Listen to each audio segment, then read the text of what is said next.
ඔයාලා හිතාගෙන ඉන්නේ DevOps engineer role එකක් AI වලින් replace වෙයි කියලාද? මේ වීඩියෝ එකෙන් අපි ඒක ගැන කතා කරමු.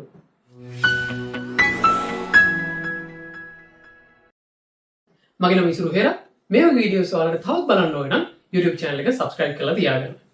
හරි අපි ඉස්සෙල්ලාම දැනගන්න ඕනේ තමයි AI වලින් DevOps වල මොන වගේ areas ද cover කරගන්න පුළුවන් කියලා. ඉතින් මෙතනදී අපි පොඩි examples කීපයක් බලමු. පළවෙනි example එක විදිහට මම ගන්නම් අපේ systems වලින් generate කරන log එක තියෙනවා. ඒ log එකේ errors හම්බ වෙනවා අපිට. ඉතින් මේ errors human කෙනෙක් වෙනම detect කරගන්නවා නම් එහෙම නැත්නම් human කෙනෙක් ගිහින් බලනවා නම් ඒක ටිකක් අමාරු කාර්යයක්.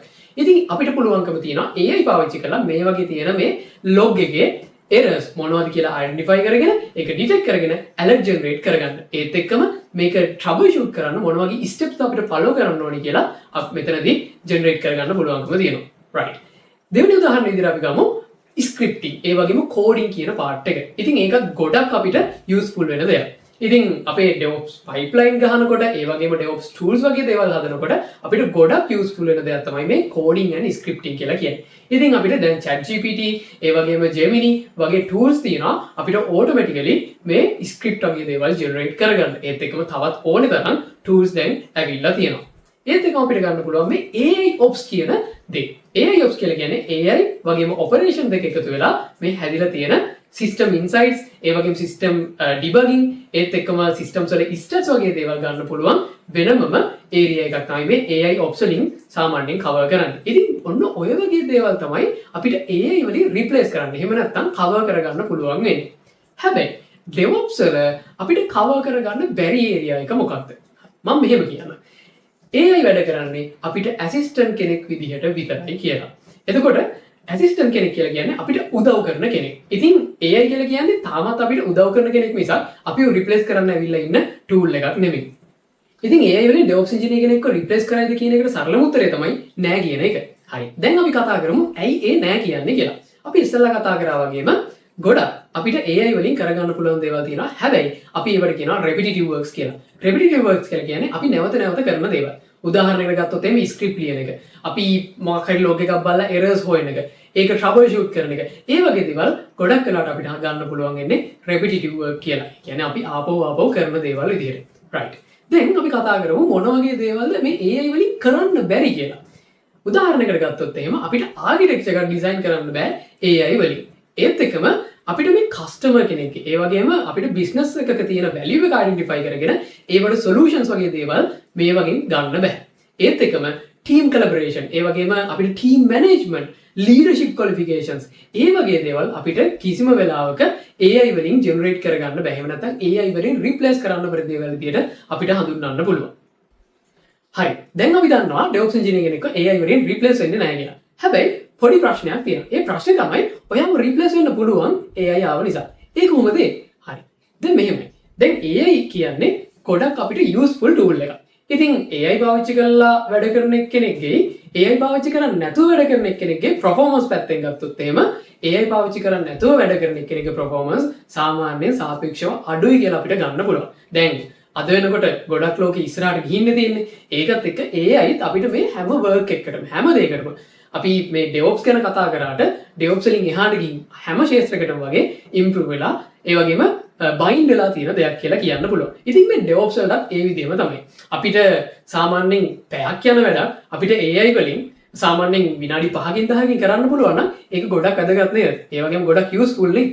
අන්න ඒක නිසා අපිට අනිවාර්යයෙන්ම AI කියන දේ master කරන්න සිද්ධ වෙනවා. ඉතින් අපි knowledge එක වෙනම ගන්නත් ඕනේ. ඒ knowledge එක AI mix කරගෙන හොඳ powerful tool එකක් කරගෙන අපිට ඉස්සරහට කොහොමද වැඩ කරන්නේ කියලා ඉගෙන ගන්නම ඕනේ. ඒක නිසා AI වලින් replace වෙනවා කියලා කියන්න එපා. හැබැයි AI නිසා job එක නැති වුණා කියලා කියන්න පුළුවන් තැනකට ඔයා AI පාවිච්චි කරලා වැඩ කරන්නේ නැත්තම් ඒ වගේම AI පාවිච්චි කරන විදිය දන්නේ නැත්තම් ඔයාව replace වෙන්න පුළුවන්. හරි මම කිව්වා අනිවාර්යයෙන්ම ඔයාලා AI එක්ක ඉස්සරහට යන්න ඕනේ කියලා DevOps engineersලා විදිහට. ඉතින් එතකොට අපිට පාවිච්චි කරන්න පුළුවන් tools කීපයක් ගැන අපි කතා කරමු. පළවෙනි මේක තමයි GitHub Copilot. අපිට script develop කරගන්න, ඒ වගේම code generate කරගන්න, ඒ වගේ දේවල් අපිට කරන්න මේ GitHub Copilot කියන solution එක ගොඩක් useful වෙනවා. ඒත් එක්කම අපිට ගන්න පුළුවන් මේ ChatGPT, Gemini, ඒ වගේම DeepSeek වගේ solutions. අපි documentations හදනකොට, ඒ වගේම මොකක් හරි වැඩක් පටන් ගන්නකොට, project එකක් පටන් ගන්නකොට, ඒවට ඕන කරන guidelines, ඒ වගේම source code, ඒ වගේම අපිට ඕන කරන script වගේ දේවල් generate කරගන්න මේ වගේ large language models පාවිච්චි කරන්න පුළුවන්. ඒ වගේම generative AI පාවිච්චි කරගන්න පුළුවන්. අපිට මොනවා හරි documentations, ඒ වගේම තව මොනවා හරි contents වගේ දේවල් ඕන නම් අපිට generate කරගන්න. ඒත් එකම අපිට පාවිච්චි කරන්න පුළුවන් මේ AI ops කියන දේ. මම ඉස්සෙල්ලා mention කරා මේ ගැන. ඉතින් මේ AI ops වලින් කරන්නේ ගොඩක් insights වගේ දේවල් generate කරන එක. උදාහරණයක් ගත්තොත් එහෙම Power BI. Power BI කියන්නේ AI ML දෙකම එකතු වෙලා හොඳ powerful විදියට හැදිච්ච හොඳ powerful tool එකක්. ඉතින් මේ වගේ දේවල් පාවිච්චි කරලා අපිට මේ systems වල stats වගේ දේවල් හරියට gather කරගෙන ඒ වගේ දේවල් හරියට manipulate කරලා අපිට පාවිච්චි කරන්න පුළුවන්කම තියෙන හොඳ idea එකක් ගන්න මේ insights විදිහට. ඒත් එකම අපිට පාවිච්චි කරන්න පුළුවන් තවත් දෙයක් තමයි මේ GCP. ඒ වගේම Oracle Cloud එක. ඒත් එකම AWS, ඒත් එකම Azure. මේ වගේ cloud providers ලා එහෙම නැත්නම් cloud vendors ලා කියලා කියනවා. මේ cloud vendors ලා එයාලගෙම AI models generate කරන්න පටන් අරගෙන තියෙනවා. ඒත් එක්කම එයාලගේ pipelines වලට, ඒ වගේම එයාලගේ solutions වලට AI පාවිච්චි කරන්න පටන් අරගෙන තියෙනවා. ඉතින් customers ලා විදියට අපිට ඒ වගේ දේවලුත් consume කරන්න පුළුවන්කම තියෙනවා. හරි. දැන් අපි දන්නවා DevOps engineer කෙනෙක් AI වෙනුවෙන් replace වෙන්නේ නැහැ කියලා. හැබැයි අපි දැනගන්න ඕනේ අනිත් දේ තමයි අනිවාර්යයෙන්ම මේ AI එක අපි combine වෙන්න ඕනේ කියන එක. ඒ කියන්නේ අපි මේ AI tools consume කරන්න ඕනේ. ඒ වගේම මේවා consume කරන විදිය අවබෝධ කරගන්න. එහෙම නැත්නම් ඉගෙන ගන්න ඕනේ වෙනවා. ඉතින් අලුතෙන් එන AI tools මොනවද? ඒ වගේම අපිට කරන්න පුළුවන් දේවල් මොනවද? ඒ වගේම ඒ වගේ දේවල් අපිට මේ DevOps pipeline, ඒ වගේම අපේ මේ තියෙන DevOps project ඇතුළට දාගන්න පුළුවන් කොහොමද කියලා ඔයාලා අනිවාර්යයෙන්ම දැනගෙන ඉන්න ඕනේ. ඉතින් තවදුරටත් මේ AI ගැන ගොඩක් ඉගෙන ගන්න කියලා ඔයාලගෙන් ඉල්ලනවා. ඉතින් YouTube channel එක subscribe කරගෙන මොනවා හරි ප්‍රශ්නයක් තියෙනවා නම් පල්ලෙහා comment section එකේනුත් දාගෙන යන්න. ඉතින් හැමෝටම goodbye. තවත් වීඩියෝ එකකින් හම්බෙමු.